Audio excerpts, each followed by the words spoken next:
ये पार्ट एक विलियन में टॉपिक नंबर फर्स्ट मोलरता और नॉर्मलता पर आधारित न्यूमेरिकल चल रहे थे। आज मैं आपको मोलरता पर आधारित करा रहा हूँ। ध्यान से देखेंगे।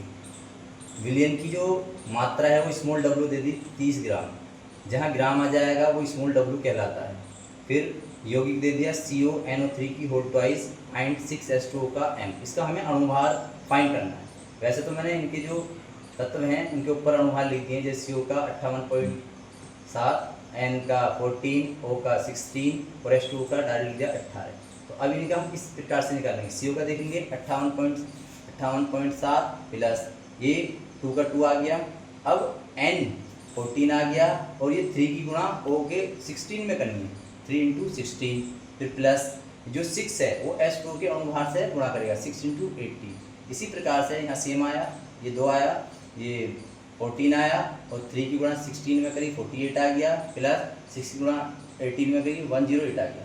अब सिंपल सी बात है, इन सभी का हम टोटल करेंगे 290.7 आ जाएगा। या तो हम इस प्रकार से निकाल लें या डायरेक्टली हम इस प्रकार से रख सकते हैं, तब भी वो ठीक है। उसके बाद क्वेश्चन में कह रहा है V = 4.3L, ये लीटर में दे दिया। जहाँ लीटर में होएगा वो भी हमारा आयतन कहलाएगा और जहाँ ml में होगा वो भी आयतन कहलाएगा। m हमें फाइंड करनी इसकी मोलरता, तो फॉर्मूला आपको मैंने बता रखा है, m = small w m × v litre में, ये फॉर्मूला है।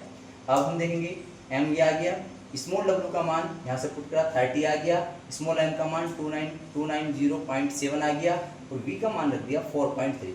नीचे से पॉइंट हटाएंगे 10 आएगा, क्योंकि नीचे से पॉइंट हटा रहे हैं क्योंकि एक अंक के बाद समझो तो 10 आएगा, तो यहाँ से पॉइंट हटाएगा 10 आएगा। 30 10 10 इन सब की गुणा करी तो आपके सामने ये आ गया और इन सब की गुणा करने पर ये आ गया। इसको इससे भाग कर लेंगे, इससे इसको भाग करने पर 0.023 आएगा। तो मोलरता जो आई है वो आई 0.023 m × लीटर -1। ये आपका सोल्यूशन हो चुका है।